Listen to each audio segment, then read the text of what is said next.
Melanjutkan pembahasan kemarin, kita telah sampai pada Kimista yang berhasil lolos dari penjagaan Indo berkat bantuan yang Oshiba berikan. Apalagi setelah itu, Kimista juga langsung berteriak meminta bola. Lalu seperti apa kelanjutannya? Mari kita bahas.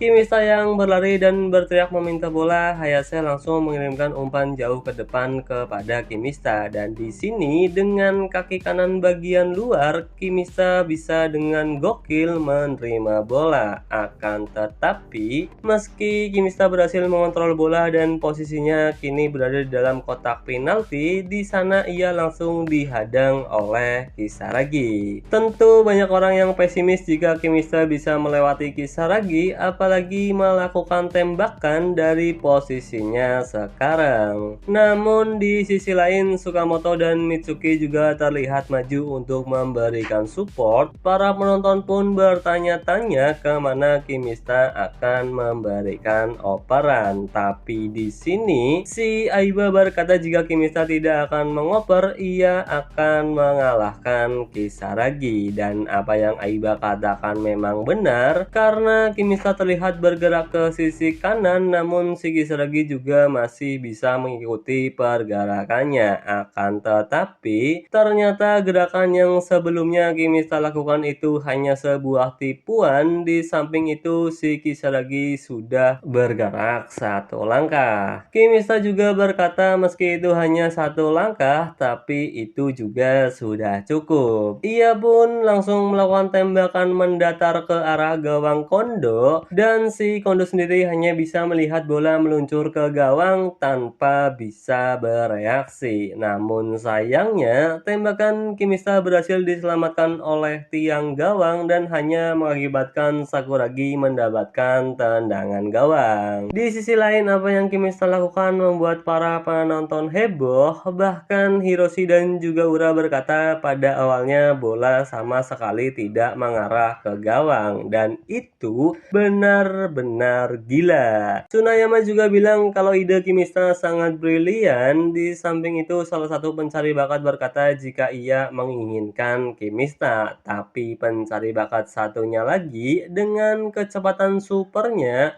langsung menekan-nekan tombol yang ada di laptopnya, dan sepertinya Kimista bakalan mendapatkan tawaran untuk menjadi pemain profesional. Kita juga kemudian berpindah ke sisi ayah Kimista. Di sini ayahnya Oshiba bertanya, apa menurutmu Kimista sudah siap untuk menghadapi tantangan itu? Ya, maksud dari tantangan itu mengarah ke perkataan ayah Kimista sebelumnya yang bilang jika pembunuh mimpi bagi anaknya adalah kepercayaan dirinya sendiri. Ayah Kimista pun menjawab, aku yakin ia sudah siap. Tapi kita kemudian berpindah lagi ke dalam lapangan di mana kita diperlihatkan pemandangan yang sangat langka, di mana Kimista yang sebelumnya melakukan tembakan sembari terjatuh. Di sini Oshiba mengulurkan tangannya untuk membantu Kimista berdiri. Ya, ini adalah pemandangan yang belum pernah kita lihat. Bahkan Kimista bertanya, apa yang kau lakukan? Ia juga kemudian menepis tangan Oshiba, tapi setelah itu Oshiba menarik kerah Kimista dan berkata jika kau benar-benar idiot, maka dari itu kau tidak pernah tahu apa yang benar-benar bisa kau lakukan. Kimista pun kemudian berteriak jika yang idiot itu elu, tapi Oshiba berkata lagi untuk Kimista mendengarkan, aku hanya akan mengatakannya satu kali saja, jadi tolong bersihkan telingamu dan cermati kata-kataku baik-baik. Dan apa yang mengejutkan, Oshiba berkata jika Kimista itu luar biasa, bahkan kau bisa lebih dari itu. Tentu Kimista yang mendengar perkataan Oshiba terkejut, bahkan bukan hanya Kimista saja, seluruh pemain Seishiki juga ikut terkejut. Tapi suasana segera mencair dengan teriakan dari Tsukamoto yang bilang untuk cepetan mundur. Para pemain Seishiki pun mulai mundur. Di sisi lain, ayah Kimista yang melihat itu juga tersenyum, tapi mbaknya Oshiba berkata berkata mungkin pertemuan Kimista dan Oshiba itu sebuah kerugian bagi Kimista. Akan tetapi, ayah Kimista berkata jika itu tidak benar, pertemuan keduanya adalah hal yang paling menguntungkan bagi anaknya. Ayah Oshiba yang mendengar itu pun gak percaya, bahkan ia bilang apa ayah Kimista lagi demam, makanya salah ngomong. Tapi ayah Kimista bilang tidak, Kimista itu anak yang pintar,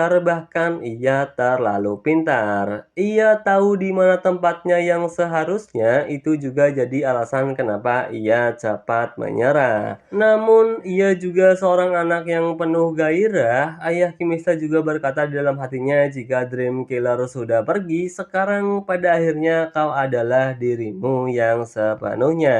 Nah, kita kemudian berpindah ke dalam lapangan di mana para penonton mulai meneriaki nama Kimista. Di samping itu Kimista yang mundur dan saat ia melewati Mitsuki, entah kenapa mereka berdua saling melirik satu sama lain. Kimista pun kemudian berkata, bukankah kau bilang gak masalah jika aku mengambil keuntunganku sendiri di pertandingan ini? Mitsuki pun menjawab, iya, aku tadi berkata seperti itu. Dan si Kimista berkata lagi, jika orang yang selama ini selalu berdiri di belakang layar sudah tidak ada lagi, aku akan mencuri semua perhatian dan membuat namaku terkenal karena aku berniat untuk menjadi pro. Tapi Mitsuki yang mendengar itu hanya berkata itu benar karena kau itu hebat. Kimista pun membalas lagi dengan berkata, kenapa Mitsuki tenang banget, bukannya kau seharusnya merasa takut. Ya, mungkin Kimista bermaksud jika ia menjadi pro dan berada di tim yang berbeda dengan Mitsuki, mungkin ia akan bisa mengalahkan Mitsuki di suatu hari nanti. Tapi di sini Mitsuki nggak paham dan bertanya kenapa. Ia juga kemudian bilang untuk menang di pertandingan ini. Kimista pun udah tahu hal itu dan ia berteriak jika memenangkan pertandingan ini adalah prioritas utama kita saat ini. Dan ya, obrolan mereka ditutup dengan Oshiba yang berteriak jika sekarang bukan waktunya untuk saling mengobrol. Karena babak kedua yang sudah berjalan 5 menit, Sakuragi terlihat langsung kembali memulai pertandingan. Di sisi lain, Kageyama yang dijaga oleh Hayase, ia terlihat berusaha untuk bisa melepaskan diri dari penjagaan Hayase. Apalagi setelah itu bola langsung dioperkan kepada Kageyama, tapi di sini dengan sangat gokil, Hayase mampu untuk memotong operan para pemain Sakuragi. Bahkan setelahnya, bola yang masih bebas berhasil dibuang oleh Nitobe dan mengarah ke Oshiba yang berada di barisan depan dan sudah bersiap untuk menerima bola. Namun yang mengejutkan entah datang dari mana, di depan Oshiba tiba-tiba ada Kisaragi yang lebih dulu bisa menerima bola. Oshiba dan para pemain Seishiki pun terkejut. Di samping itu, Kai dan Marukawa menyadari jika formasi Sakuragi di babak kedua ini sedikit berbeda. Tepatnya di bagian back, di mana saat babak pertama yang menjaga Oshiba adalah Kisaragi. Ia bertujuan untuk menghentikan Oshiba yang menjadi titik awal taktik dari serangan gegenpressing Seishiki. Namun entah mengapa di babak kedua ini berubah, di mana yang menjaga Oshiba justru nomor 5 atau si Arima. Tapi setelah itu kita berpindah sebentar ke sisi Aiba dan juga Hoshina. Apa kalian masih ingat saat Hoshina berkata jika Kisaragi adalah MVP turnamen di tingkat SMP?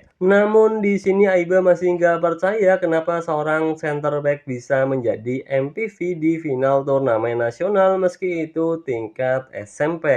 Ini tetap saja tidak masuk akal. Apakah di masa dulu Kisaragi adalah pemain yang sangat hebat? Tapi di sini si Hoshina menjawab tidak seperti itu. Hoshina bercerita saat final turnamen SMP mempertemukan Toin yang diperkuat Hoshina sendiri dan Yokohama utama yang diperkuat oleh Kisaragi. Di pertandingan itu, Hoshina menelan kekalahan 2-1 di perpanjangan waktu setelah sebelumnya imbang di waktu normal. Dan alasan kenapa Kisaragi menjadi MVP di pertandingan itu dikarenakan dua gol yang membuat Toin kalah semuanya dicetak oleh Kisaragi. Mendengar perkataan Hoshina, Aiba pun memasang ekspresi tidak percaya, akan tetapi di sini Hoshina berkata lagi, apa yang membuat Kisaragi menjadi sangat menakutkan adalah kekuatannya untuk menerobos maju. Dan di dalam lapangan, sepertinya Kisaragi ingin mengulangi apa yang pernah ia lakukan saat final turnamen SMP di mana ia yang sekarang menguasai bola. Yang mengejutkan, ia langsung mendribel bola. Oshiba pun berteriak untuk menghentikan Kisaragi, tapi sebelum itu kita diperlihatkan apa yang Hoshino instruksikan saat jeda istirahat babak pertama.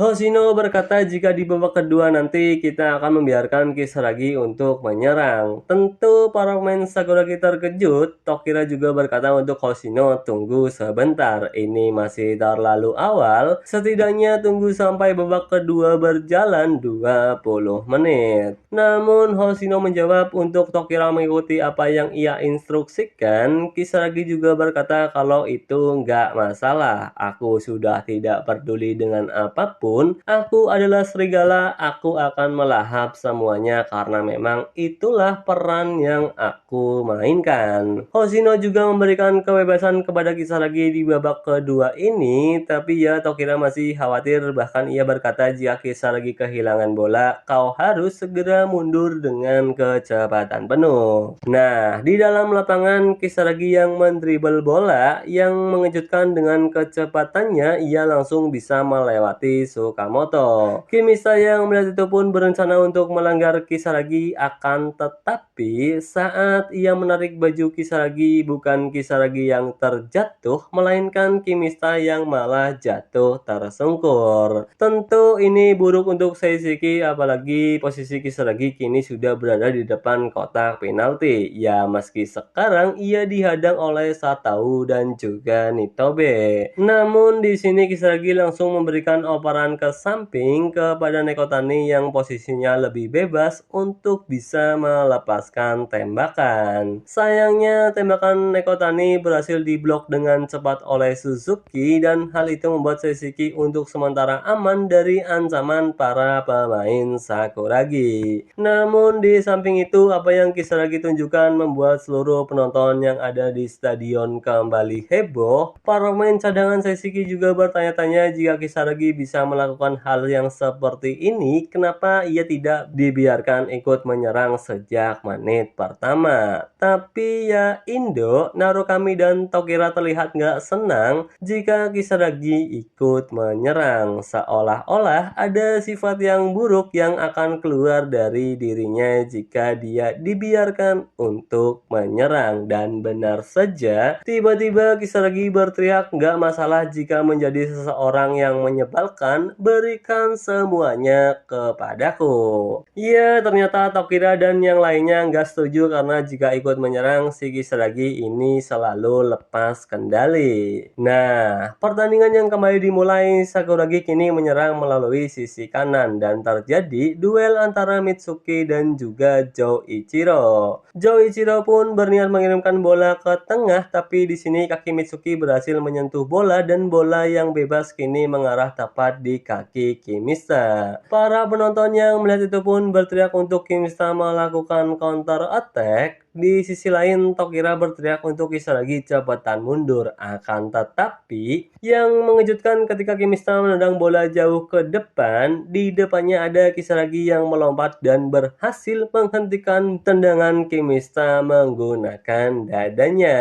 Tentu Kimista terkejut dengan kekuatan fisik yang Kisaragi miliki. Di saat yang sama, para penonton juga berteriak jika Kisaragi berhasil menghentikan counter attack menggunakan tubuhnya, dia tidak membiarkan Seishiki melakukan serangan cepat. Namun pelatih Nazo berkata di babak kedua ini, inti dari serangan Seishiki adalah dirimu, dan maksud pelatih Nazawa itu yaitu si Usui. Karena di dalam lapangan, bola yang dihentikan Kisaragi menggunakan tubuhnya kini berhasil dikuasai oleh Usui. Usui dan Kisaragi pun saling berhadapan, dan di sini yang menarik adalah Kisaragi berkata jika Usui adalah orang yang tidak ia sukai. Ya, bagi Aiba dan Hoshina, duel antara Usui dan Kisaragi adalah duel yang sangat menarik. Akan tetapi, duel seperti apa yang akan mereka perlihatkan, kita bakalan bahas di video selanjutnya. Jadi, bye-bye.